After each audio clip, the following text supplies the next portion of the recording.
Hello दोस्तों, दर्पण शिक्षा केंद्र में आप सभी का स्वागत है। जैसा कि आप लोग जानते हैं, सीटेट दिसंबर 2022-23 के लिए तैयारी कर रहे हैं हम लोग। तो आज हम लोग फिर टेस्ट नंबर फर्स्ट का शिक्षण देखेंगे। टेस्ट नंबर फर्स्ट का ईवीएस का शिक्षण देखेंगे। विषय वस्तु कर चुके हैं पिछले वीडियो में, और इसमें हम देखेंगे शिक्षण। ठीक है, देखिए आप लोग, ये है कि चाहे कहीं भी समझ में नहीं आएगा या कहीं भी कुछ दिक्कत लगेगा तो आप इस नंबर पे कॉल करके पूछ सकते हैं। ठीक है, 77-618-40-632। अब देखिए यहाँ पर एकदम साधारण सरल भाषा में आपको समझाया जाएगा, इसको ध्यान से देखते रहिएगा। कह रहा है कि ऑनलाइन कक्षाओं की अवधि में, ऑनलाइन कक्षाओं के अवधि में क्या होता है कि ईवीएस शिक्षिका दृष्टिबाधित विद्यार्थियों का कैसे शिक्षण कराएगी या कैसे शिक्षण करेगी। पहला, ऑनलाइन कक्षा की बात कर रहा है। ठीक है, ईवीएस की पुस्तक वस्तु है, उसमें शिक्षण शिक्षिका कर रही है।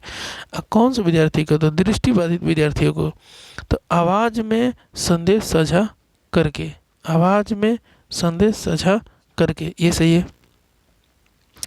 ढेर सारे मौखिक व्याख्या का उपयोग करके, ये भी सही है, ये भी सही है। कर सहपाठी के द्वारा व्याख्या करके, जो सहपाठी दोस्त यार होते हैं उसके द्वारा व्याख्या करके, ये भी सही है। लेकिन दृष्टि बाधित है तो हमारा ठोस अनुभव का उपयोग नहीं होगा, ठोस अनुभव का उपयोग नहीं होगा। इसीलिए ऑप्शन नंबर देखते हैं कौन कौन से है, जिसमें कि ए बी सी तीनों दिया हुआ है। तो option number A B C तीनों दिया हुआ है इसमें। देखिए, ऑनलाइन जो होता है हम लोग का शिक्षण की ऑनलाइन विधि में ईवीएस शिक्षिका के लिए दृष्टिबाधित विद्यार्थियों के शिक्षण में आवाज़ में संदेश साझा करना, ढेर सारी मौखिक व्याख्या का उपयोग करना तथा सहपाठी के द्वारा व्याख्या करना उपयुक्त विधि है। लेकिन मान लीजिए तो इसमें हम लोग का ठोस, जबकि ठोस अनुभव या मूर्त, सारा मूर्त माने जन्म करते हैं हम लोग, ठोस अनुभव या मूर्त उदाहरण के लिए उपयोग से वह इसे देख नहीं सकता है क्योंकि वह दृष्टि बाधित है। इसीलिए हमारा क्या होगा कि चौथा नंबर ऑप्शन नहीं होगा। आगे ये कह रहा है क्या अगला कि श्रवण बाधित, अब ये सुन नहीं सकता है बच्चा, क्या नहीं कर सकता है? सुन नहीं सकता है। श्रवण बाधित बच्चा जो होता है सुन नहीं सकता है। तो इसमें क्या होगा कि बच्चे में शैक्षिक आवश्यकताओं के प्रबंधन के लिए शिक्षिका को ऑनलाइन शिक्षण में रूपांतरण करना चाहिए। पहला, ऑनलाइन कक्षा के दौरान विशेष शिक्षक की सहायता लेकर। कह रहा है कि ऑनलाइन कक्षा के दौरान विशेष शिक्षक की सहायता लेकर, तो बिना शिक्षक के तो होगा नहीं। देखिए, कह रहा है कि केवल उनके लिए ऑफलाइन कक्षा का प्रबंधन करके नहीं, केवल उनके लिए ऑफलाइन कक्षा का प्रबंधन नहीं करके, लेकिन तभी भी उसको क्या करते हैं, श्रवण बाधित है तो हो सकता है कि उनके लिए ऑनलाइन कक्षा का प्रबंधन करके। ये भी सही है, हमारा पहला भी सही है, दूसरा भी सही है। कर उप शीर्षकों और साथ साथ अनुवांशिक शीर्षकों को अपने वीडियो और पीपीटी से जोड़कर, वीडियो और पीपीटी का मतलब होता है कि पीडीएफ से जोड़कर। करा कि अधिक दृश्यों का उपयोग करते हैं। इसमें अधिक दृश्यों का उपयोग करके श्रवण बाधित है ना, तो देख तो सकता ही है, ये भी सही है, यानी सब सही है, ए बी सी डी सब सही है। इसमें ऑप्शन हमारा क्या होगा? सी नंबर ऑप्शन होगा, ए बी सी डी सब। आगे ये कह रहा है कि श्रवण बाधित जो होता है हम लोग का बच्चा, हाँ, उसमें शैक्षिक उपलब्धि आवश्यकताओं को प्रबंधन के लिए शिक्षिका को ऑनलाइन शिक्षण में उपयुक्त चारों विकल्प जो होता है हम लोग का सही रहता है। नहीं, ए बी सी डी सब विकल्प दिया हुआ सही, तो शिक्षण अधिगम प्रक्रिया में आसानी हो जाता है। इसे दृश्य सामग्री के द्वारा भी वे क्या करते हैं, सीख सकते हैं। अगला जो क्वेश्चन है देखिए, कह रहा है क्या कि सेवा पूर्व शिक्षक जो होता है अपने नैतिक मूल्यों यानी व्यक्तित्व और हित और अभिरुचि को जानने के लिए उपयोग करेंगे। पहला, तो इसमें क्या करेंगे भैया? तो जानने के उपयोग रचनात्मक आकलन का उपकरण। रचनात्मक आकलन जो होता है कक्षा में कराया जाता है। ठीक है, ये निदानात्मक की बात क्रिया है, तो ये हमारा नहीं होगा, इससे नहीं हम जान सकते हैं, उपयोग नहीं कर सकते हैं। योगात्मक आकलन जो होता है सत्र समाप्ति के बाद होता है, ये भी नहीं होगा। रचनात्मक और योगात्मक आकलन ये भी नहीं होगा।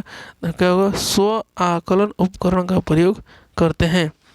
इसमें कुछ हम लोग का ध्यान से सुनेंगे कि सेवा पूर्व कर रहे हैं ना, सेवा पूर्व शिक्षक को अपने नैतिक मूल्यों यानी कि व्यक्तित्व हित और अभिरुचि को जानने के लिए स्व आकलन उपकरण जैसे हम लोग क्या करते हैं, उपयोग कर सकते हैं। हाँ, इसे शिक्षक अपने शिक्षक स्वयं अपने अंदर के लिए क्या करता है, गुणों का आकलन करता है। इस चीज़ को हम लोग ध्यान रखेंगे। ऑप्शन नंबर सी सही होगा आपका। आगे क्वेश्चन क्या कर रहे हैं कि ईवीएस एक ईवीएस अध्यापक ने अंकुरण विधि को समझाने के लिए विद्यार्थियों को घर के लिए एक क्रियाकलाप देने का निश्चय किया। घर के लिए क्रियाकलाप देने का क्या है, निश्चय किया है। निम्नलिखित में से कौन सा सबसे उपयुक्त कौन सा क्रियाकलाप होगा? ओके, उपयुक्त कौन सा क्रियाकलाप होगा? पहला दिया हुआ कि चित्र के साथ जो होता है हम लोग का, चित्र के साथ चार्ट तैयार करना। चित्र के साथ चार्ट तैयार करेंगे तो बच्चा सीख जाएगा? नहीं सीख पाएगा। अगला देखिए, बीज को गमले में लगाना। सिर्फ गमले में लगा कर देखेंगे बच्चा सीख जाएगा? नहीं। लेकिन हम क्या करेंगे, मूंग से अंकुरन को निकलते हुए दिखाना करेंगे, तब क्या करेगा, इसमें बच्चा क्रियाकलाप करेगा। मूंग से अंकुरों को निकलते हुए दिखाना, इसमें बच्चा क्या करेगा, क्रियाकलाप करेगा। ठीक है। अब वीडियो क्लिप दिखा रहा है, ये छोटे छोटे वीडियो क्लिप दिखाएंगे तो बच्चा सीख जाएगा? नहीं सीखेगा, इससे भी नहीं सीखेगा। यानी सी नंबर हमारा सही होगा। देखिए, इसमें थोड़ा सा ध्यान देना है आपको कि ईवीएस की अध्यापिका है जो अंकुरण विधि को समझाने के लिए क्या करती है, विद्यार्थियों को घर के लिए यानी घर पे मूंग से अंकुरण निकालते हुए देखना। ठीक है, ये सी नंबर जो ऑप्शन दिया हुआ है। ठीक है, इसमें क्रियाकलाप देना उपयुक्त रहेगा। बिना क्रियाकलाप के तो देखेगा नहीं बच्चा। तो इसमें क्या होगा कि अपने परिवेश से सीखना एवं करके सीखना प्राथमिक स्तर पर पर्यावरण शिक्षा में क्या होता है कि उपयोगी होता है। ये हमारा उद्देश्य है कि स्वयं बच्चा करके सीखे। नहीं समझे? आगे देखिए, आगे में क्या है, अगला हम लोग का क्वेश्चन जो है इसको ध्यान से देखना है कि कह रहा है कि 80 नंबर की ईवीएस की अध्यापिका ने अपने कक्षा 3 के छात्रों को अपनी छत या खुले क्षेत्र अन्न के कटोरे में रखने के लिए कहा।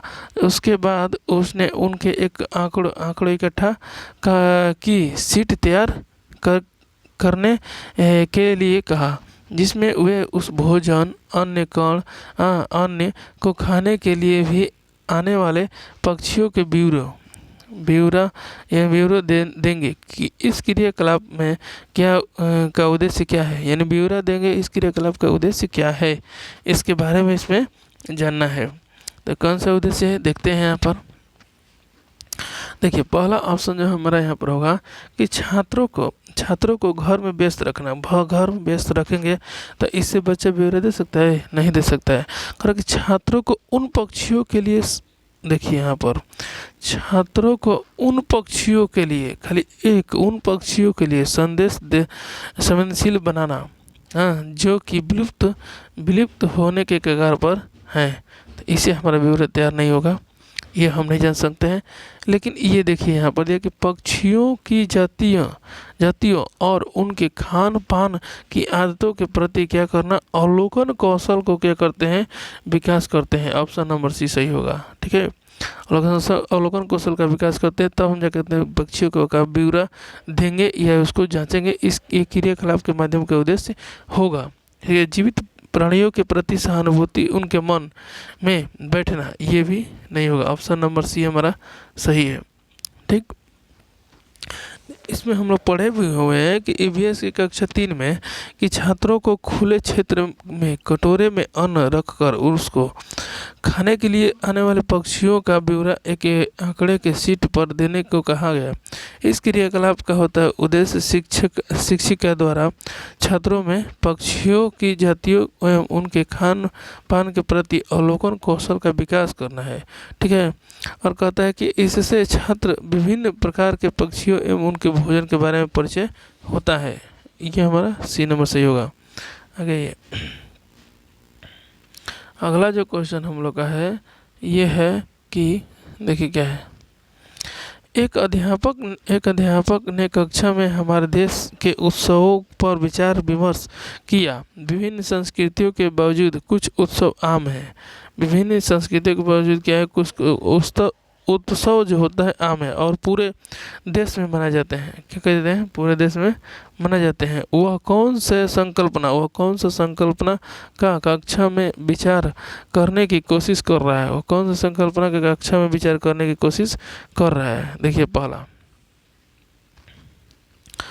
कह रहा कि हमारे देश में उत्सवों के मूल्य, हमारे देश में उत्सवों के मूल्य, हमारे देश में जो उत्सव मनाए जाते हैं उनके मूल्य के बारे में चर्चा कर रहा है। जी, हमारे देश में उत्सव के मूल्य के बारे में चर्चा कर रहा है। कह रहा विभिन्न संस्कृतियों में एकता नहीं देखी जाती है। ठीक है, ये गलत है। अगला, उत्सवों में कोई संस्कृति या प्रादेशिक आदेश अवरोध नहीं होता है, प्रादेशिक अवरोध नहीं होता है, ये भी गलत है। उत्सवों में शांति और आनंद देते हैं नहीं, ये भी गलत है।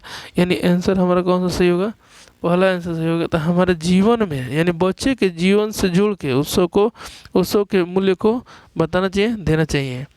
एक अध्यापक ने कक्षा में हमारे देश के उत्सव पर चर्चा किया और कहा कि विभिन्न संस्कृतियों के बावजूद कुछ उत्सव आम है और पूरे देश में मनाया जाता है। ठीक है, इसमें अध्यापक निम्न संकल्पनाओं को कक्षा में साझा करने की कोशिश कर रहा है। जैसे मान लीजिए कि क्या कर रहा है भैया, कि हमारे जीवन में उत्सव के मूल्य क्या है, यानी बच्चे के जीवन से जुड़कर ये सब बार बार करने के पढ़ाया जाता है। और विभिन्न संस्कृतियों में एकता, ये नहीं होता है। उत्सवों में कोई संस्कृति या प्रादेशिक अवरोध नहीं होता है, ये भी नहीं है। उत्सवों में हमें शांत एवं आनंद लेते हैं, ये भी नहीं होता है। पहला ऑप्शन मेरा सही है। देखिए अगला क्वेश्चन कह रहा है, अगला क्वेश्चन कि एक ग्रामीण विद्यालय की अध्यापिका भोजन संरक्षण माने बचाव की तकनीकियों का शिक्षण दे रही है। हाँ, उसके लिए उत्तम युक्ति क्या होगी। ऑप्शन ए दे रहा ऑप्शन,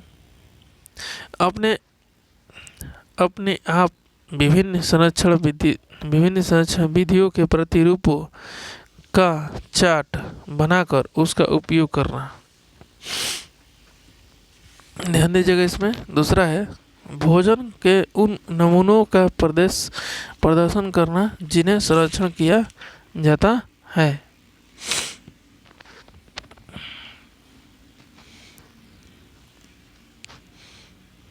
देखिए आपको बता देते हैं, इसमें 82 नंबर है ना, इसमें कैसे हम लोग क्वेश्चन को उत्तम माने सबसे अच्छा होता है। ठीक है, सबसे उत्तम माने क्या होता है, सर्वाधिक या सबसे अच्छा। अपने आप विभिन्न संरक्षण यानी विधियों के प्रतिरूपों का चार्ट बनाकर उसका उपयोग। सिर्फ चार्ट बना कर दिखा देंगे तो बच्चा नहीं समझेगा, यही गलत हो गया। ऑप्शन ए, अरे भोजन के उन नमूनों का प्रदर्शन करना जिन्हें संरक्षण किया जा सकता है। यानी उन नमूनों का मतलब कर रहा है कि केवल पर्सनल ही। ठीक है, ये भी नहीं होगा। आगे ऑप्शन नंबर सी, कैसे विभिन्न संरक्षण विधियों का पावर पॉइंट यानी कि स्पेशल पावर पॉइंट प्रस्तुतिकरण करना या छोटे छोटे वीडियो क्लिप दिखाना, ये भी हमारा नहीं होगा। कह रहा कि आस पड़ोस, हम जानते हैं परिवेश, आस पड़ोस जो होता है, अड़ोस पड़ोस जो होता है, क्षेत्रीय भ्रमण का आयोजन करके घरों में उपयोग होने वाली संरक्षण विधियों का अवलोकन करना, ये हमारा सही है। ठीक है, आगे ये कह रहा है कि ईवीएस जो होता है हमारा, ईवीएस यानी कि पर्यावरण अध्ययन की एनसीईआरटी के एक पाठ यानी 2 फुलवारी पढ़ा रही है, शिक्षिका पढ़ा रही है। हाँ, शिक्षण के लिए वह निम्न में से किस संसाधन का उपयोग कर सकती है। तो किन संसाधन का उपयोग कर सकती है,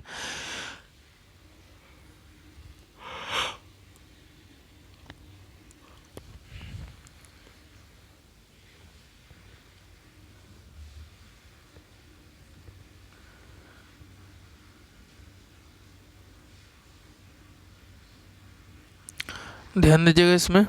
भारत का मानचित्र, इसे भी पढ़ा सकती है। ठीक है, फुलवारी पढ़ाना है तो भारत का मानचित्र दिखा कर पढ़ा सकती है कि कौन से कहाँ कहाँ मतलब फुलवारी की चीज़ों को दिखाया जाता है, फूलों का उगाया जाता है। फुलवारी वही मधुबनी चित्रकला भारत में यानी बिहार में, भारत के बिहार में विभिन्न स्थानीय फूल जो वहाँ के उगते हैं, फूल जो स्थान पर वे उनके विभिन्न अलग अलग स्थानों पर अलग अलग फूल उगाए जाते हैं। कार्यपत्रक ये भी होता है हमारा, कार्यपत्रक के अकॉर्डिंग उसको इकट्ठा किया जाता है, रिकॉर्ड किया जाता है और उसको दिया जाता है। देखिए तो इसमें ऑप्शन चारों सही है हमारा, ABCD सब सही है ना। आगे है 84 नंबर में, ये कह रहा है कि कक्षा 4 एवियन सिटी से कक्षा 4 के विद्यार्थियों को अनधिकार शिकार के प्रति संवेदनशील करने के लिए निम्नलिखित में से कौन सी विधि प्रभावकारी है? पहला वाद विवाद कराना, वाद विवाद कराने से समझा दीजिएगा बच्चे को, बच्चे समझ जाएंगे। अनधिकार के बारे में नहीं, बच्चे कैसे समझेंगे? तो समाचार पत्र की क्लिप दिखाना, यानी छोटे छोटे जो होता है हम लोग का जो आता है समाचार पत्र में, कौन सी कार्टून के माध्यम से छोटा होता है क्लिप दिखाना, यानी कि प्रचार जो किया जाता है रंगीन, उसके बारे में हम लोग दिखाकर बच्चे को समझाते हैं। पोस्टर प्रस्तुत करना, पोस्टर प्रस्तुत करके भी हम लोग नहीं कर सकते हैं, ठीक है, और नारे लिखवा के तो करना ही नहीं है। तो ये कक्षा हम लोग का 4 के विद्यार्थी में अनधिकार शिकारियों के प्रति जो होता है संवेदनशील करने के लिए समाचार पत्र की क्लिप यानी कटिंग दिखाना प्रभावकारी रहेगा, क्योंकि इससे क्या होता है छात्रों को उनके जो पर्यावरण में रहते हैं, जो परिवेश में रहते हैं, विविधता होने वाली हानियों के बारे में जानकारी बच्चों को संवेदनशीलता से उत्पन्न कर सकते हैं, दे सकते हैं। आगे 85 नंबर का रहा है कि व्यवसायों में रूढ़िवादी छवि के मुद्दे के प्रति विद्यार्थियों को संवेदनशील करने का प्रभावशाली तरीका क्या होता है? ठीक है, तो ये प्रभावशाली तरीका वही चीज़ होता है, सामाजिक मीडिया नहीं, सामाजिक मीडिया से नहीं होता है। ठीक है, नुक्कड़ नाटक, हाँ देखिए कोई भी चीज़ को हम बच्चे को नाटक करके हाँ सिखा सकते हैं, समझा सकते हैं, दे सकते हैं, समाचार पत्र के माध्यम से नहीं। रूढ़िवादी छवि को हमको करना है तो इसको हम नुक्कड़ और नाटक के माध्यम से ही सिखा सकते हैं, रेडियो नहीं। इसमें क्या होता है कि व्यवसायों में रूढ़िवादी छवि के मुद्दों के प्रति क्या होता है विद्यार्थियों को संवेदनशील करने के लिए एक छोटा सा, एक बड़ा सा या कोई भी नुक्कड़ नाटक जो होता है एक प्रभावशाली तरीका है। ठीक है, उसी माध्यम से क्या कहते हैं क्योंकि उसमें रोचक तरीके से गंभीर मुद्दों को प्रति संवेदनशीलता उत्पन्न की जा सकती है बच्चों में। देखिए अब बता रहे हैं आपको कि पर्यावरण अध्ययन के उद्देश्य को सफल करने के लिए एक पाठ्यचर्या आधारित होना चाहिए। ये बहुत भी क्वेश्चन है, इसको ध्यान से देखेंगे, इसको पढ़ेंगे, एकदम इम्पोर्टेंट है, इसको लाइन बाय लाइन पढ़ेंगे, ध्यान से पढ़ेंगे एकदम। देखिए क्या है इसके बारे में बताते हैं। करा कि पर्यावरण डैश अधिगम, ठीक है, अब पर्यावरण डैश अधिगम, देखिए पर्यावरण के साथ, पहला ही हम पर्यावरण के साथ जाएंगे नहीं, पर्यावरण के साथ नहीं, पर्यावरण के लिए, पर्यावरण से नहीं, जिसके बारे में हम जानते नहीं उसके बारे में कैसे चल जाएंगे साथ में रहे, नहीं नो, ये होगा बी नंबर हमारा ऑप्शन कि पर्यावरण के बारे में पहले, ठीक है, पर्यावरण के बारे में अधिगम करेंगे, उसके बाद पर्यावरण के माध्यम से अधिगम करेंगे या अधिगम कराएंगे, और पर्यावरण के लिए कराएंगे अधिगम। ठीक है, ऑप्शन बी भी नहीं होगा, सी भी नहीं होगा, डी भी नहीं होगा, ऑप्शन होगा हमारा बी, आंसर होगा बी। आगे कह रहा है कि अध्यापक ने अपने छात्रों को विद्यालय के बगीचे में गुलाब के पौधे को ढूंढने के लिए कहा, खोजने के लिए कहा। छात्रों ने देखा कि कुछ में फूल नहीं है, उसने उन्हें निर्देश दिया कि पौधों को प्रतिदिन दस्तावेज की कितने दिन में उनमें बाहर आता है, यानी उनमें कैसे बाहर उगाते हैं, ये उन्हें क्या किया दिए। अब कह रहा है ये क्या कि यहाँ पर अध्यापक निम्न से निम्न में से किस विकास करना चाहता है, किस चीज़ का विकास करना चाहता है, यही बात यहाँ पर बताना है। ठीक ना। देखिए, तो इसमें बच्चे को विकास करना चाहता है, इसमें प्रयोग के आंकड़ों का दर्ज करने के कौशल, ये सही है, इम्पोर्टेंट है कि प्रयोग के दर्ज के आंकड़ों करने के कौशल को विकसित करना चाहता है। दूसरा, छात्रों में जिज्ञासुता, ये भी सही है, छात्रों में जिज्ञासुता बताता है, क्योंकि प्रतिदिन कर रहा है जी, प्रतिदिन देखेगा तो कितने दिन में बाहर आता तो छात्रों में जिज्ञासा होकर करेगा। अब कह रहा है कि प्राकृतिक सुंदर के अजूबे दिखाना, नहीं, प्रकृति सुंदर के अजूबे नहीं दिखाते हैं। फूलों को पुष्पित होने की क्रिया का आनंद फूलों को पुष्पित होने की क्रिया का आनंद लेना, नहीं, ये भी नहीं होगा, हमारा ए और बी सही होगा। ऑप्शन नंबर आपका बी होगा सही, ए और बी सही दिया गया है। आगे देखिए, अगला करा कि ट्रैफिक स्थल यानी कि ट्रैफिक स्थल या चौराहे पर कुछ व्यक्ति जो होता है अपने वाहन का इंजन बंद नहीं करते हैं। अच्छा, एक ईवीएस शिक्षिका जो है इस विषय पर कक्षा में चर्चा की। वह छात्रों को क्या संप्रेषित करना चाहती है। पहला, वायु और प्रदूषण के बारे में करना चाहती है। वायु प्रदूषण के बारे में जी, वायु और प्रदूषण होगा नहीं, जब प्रदूषण फैलाने वाला गाड़ी का चालू ही रखेंगे तो वायु प्रदूषण फैलेगा ही। देखिए, और नवीकरणीय संसाधनों का समझदारी से उपयोग करना, ये भी सही है। प्राकृतिक संसाधनों का दुरुपयोग करना, ये भी सही है, ये भी सही है, यानी कि पहला भी सही है, बी सी भी और सी भी सही है। आगे देखिए, कह रहा है कि सरकार इसे रोकने के लिए कदम नहीं उठा रही है, ये भी सही है, यानी कि ऑप्शन नंबर हमारा कौन सही है, ए बी सी डी सब सही है। ठीक है, इसमें थोड़ा सा देखना कि सरकार द्वारा इसे रोकने के लिए कदम न उठाने की नीति, क्योंकि इसमें वाहन से निकलने वाले धुआं, आवाज़, ध्वनि में प्रदूषण उत्पन्न होता है तथा ईंधन की बर्बादी होता है, जो कि एक अनवीकरणीय प्राकृतिक संसाधन में आते हैं। ध्यान रखने योग्य ये बात होता है। ठीक है, अगला क्वेश्चन हम लोग देखते हैं। कहा कि एक शिक्षिका ने छात्रों को उन तरीकों को बता रही है जिससे वे अपने घरों के पर्वों के दौरान सुसज्जित करते समय स्थानीय पदार्थों का उपयोग कर सकती है। उस चर्चा का उद्देश्य क्या है। पहला, छात्रों की रचनात्मकता में वृद्धि करना, सही है। स्थानीय वस्तुओं का उपयोग करके अपनी कलाओं और संस्कृतियों को सुसज्जित करना, ये भी सही है। देखिए, कह रहा कि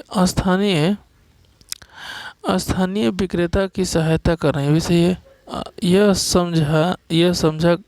साझा करना कि यह वस्तु सस्ती है या महंगी, ये भी सही है, यानी स्थानीय के बारे में कर रहा है तो सब सही है।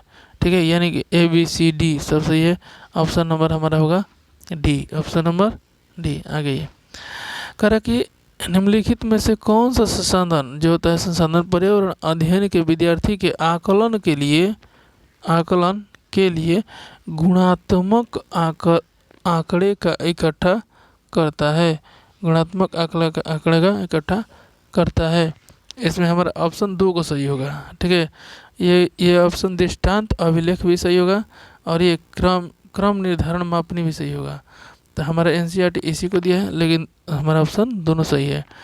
इसमें क्या होता है, पेपर पेंसिल तो होता नहीं है, कार्यपत्रक तो होता नहीं है।